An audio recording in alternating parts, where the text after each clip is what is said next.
650 pounds of food starts right here, not in the garden, but under these lights. If this setup doesn't work, the harvest doesn't happen. So today I'm walking you through exactly what I use, my must-haves, what's nice to have, and why the season truly starts right here.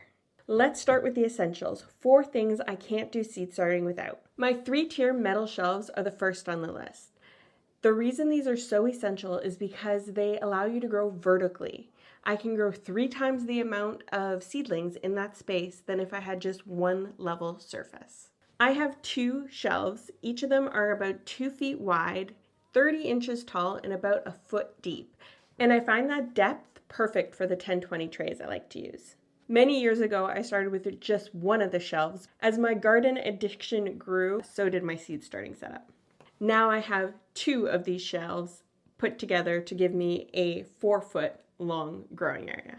I like these shelves in particular because they are easy to adjust. I can change what height I want each level every year or multiple times a year if I so choose.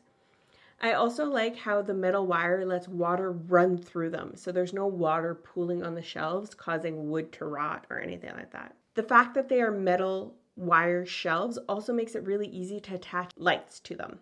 So it's very easy to attach many different styles of lights to these shelves, which is very useful if you like to change your setup a little bit every single year. This year, I've placed them on top of a folding table so that they're a little bit more at hip and eye level and off my cold concrete floor. Next up are my lights. I have 6 4-foot long LED shop lights. These lights provide 6,500 Kelvin.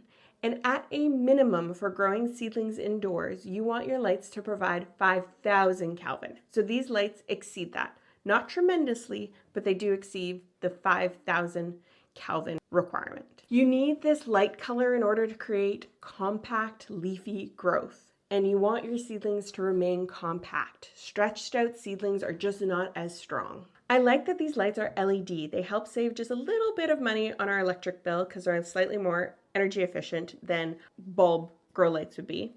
This is particularly important to me because I don't just start seedlings in the spring. I start all my seedlings for my succession planting. So the lights start in January when I start my onion seedlings, and then they continue to remain on in different levels throughout the entire growing season up until the fall. They also last a lot longer than the grow light type where you have to replace the bulb.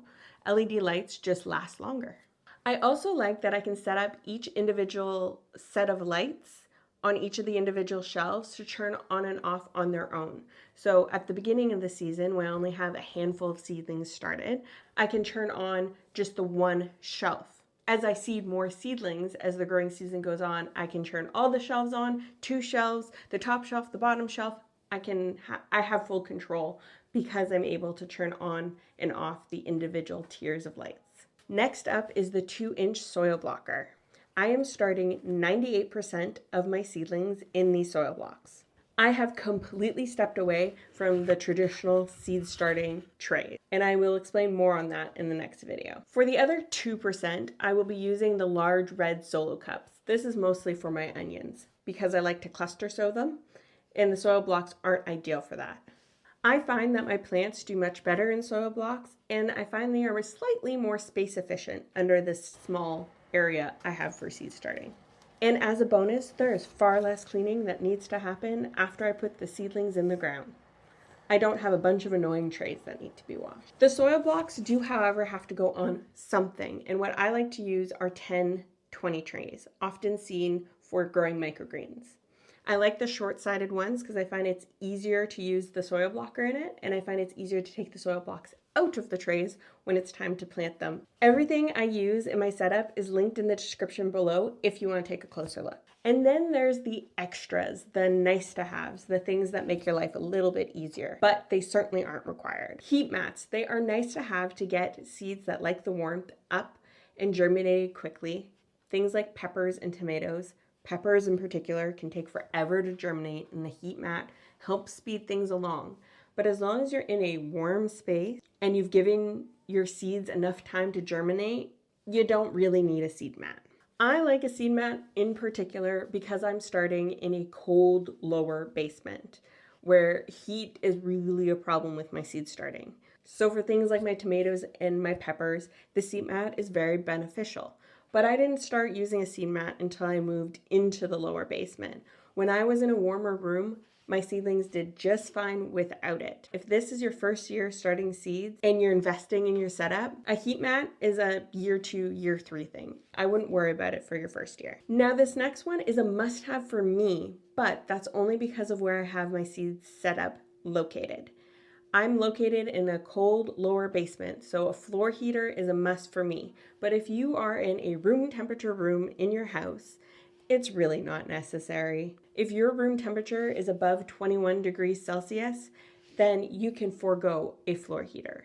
For me, the room I'm in sits at about 18 degrees Celsius, so I need a floor heater to get that temperature up and above that 21 mark. With my heater, I'm able to raise the room temperature to about 23, 24 degrees, which works quite well. We all want our seedlings to be nice and strong when they go from the coziness of our house out into the garden. And one of the ways to do that is to provide gentle stress to your plants. I do this using an oscillating fan. You'll see lots of people using oscillating fans in their seed starting setup to gently move the plants around and stress them out just a smidgen to make them stronger so that they can stand up to the wind and weather outdoors. However, an oscillating fan isn't the only way to add gentle stress in the form of movement to your plants. You can take your hand and run your hand gently over your plants, just moving them slightly. While you're doing this, you can just dream of the summer days that are to come and the harvests to come. I still honestly do that even with the oscillating fan. It's very relaxing, I gotta admit. The other thing an oscillating fan does is add some air movement to your seed starting setup. This helps mitigate things like surface mold or any fungi issues you might be having on your leaves. It does this by drying the leaves faster and drying out the surface level of your soil a little bit quicker. But if you are careful to not overwater your seedlings and to keep the water off the leaves, it's not really necessary. It is a nice to have, for sure. You can have beautiful, successful seedlings without having an oscillating fan in your seed starting setup. A thermometer. I like having a thermometer because I'm in a room with fluctuating temperatures. It's a nice piece of data to have around your seedlings. You know, most thermometers will also tell you how humid the room is, which if you're having issues with the mold or fungus, that might be useful, but it's not something you need. It's just something you may want to get eventually. The thermometer has been helpful to me by letting me know what temperature different areas of my room are, not just the overall temperature of the room. So I found out that closer near the ground where my concrete floor is cooler than up a little bit higher, which totally makes sense because heat tends to rise and the concrete floor is concrete, so it's cold. So I moved my seed starting setup higher this year to battle that coldness a little bit more. Now, if you want to make one efficiency change to your seed starting setup, I would add a light timer, one of those Christmas light timers that turn on your light at a set time every day and shut them off for you.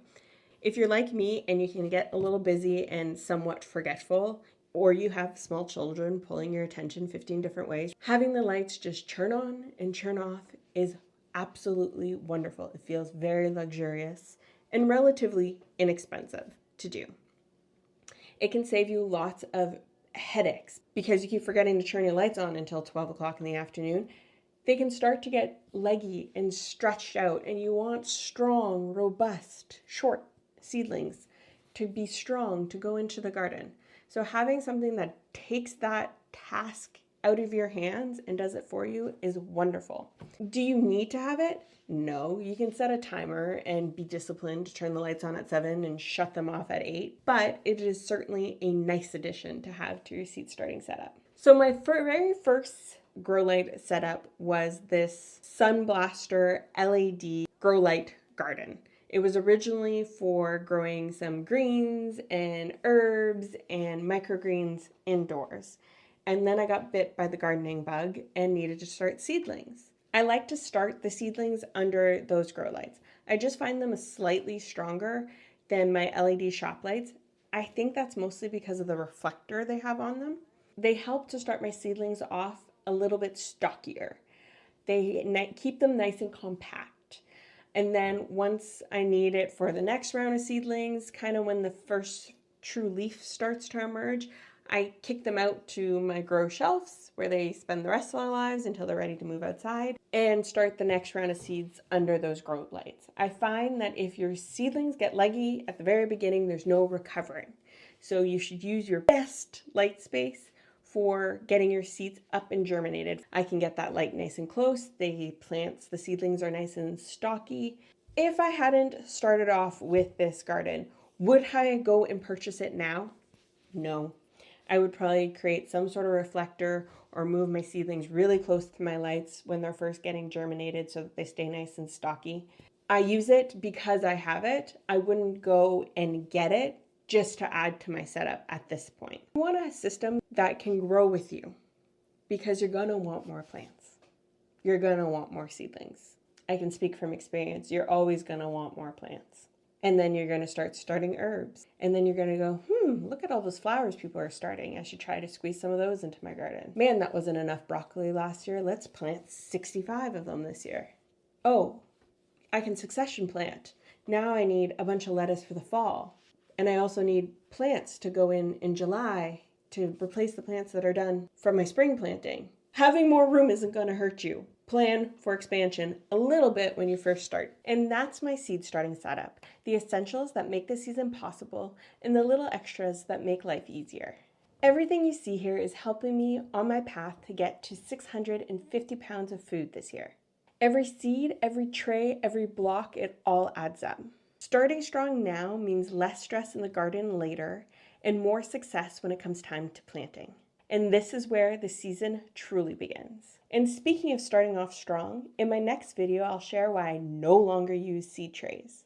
And of course, if you are excited to see this journey to 650 pounds of food, be sure to subscribe.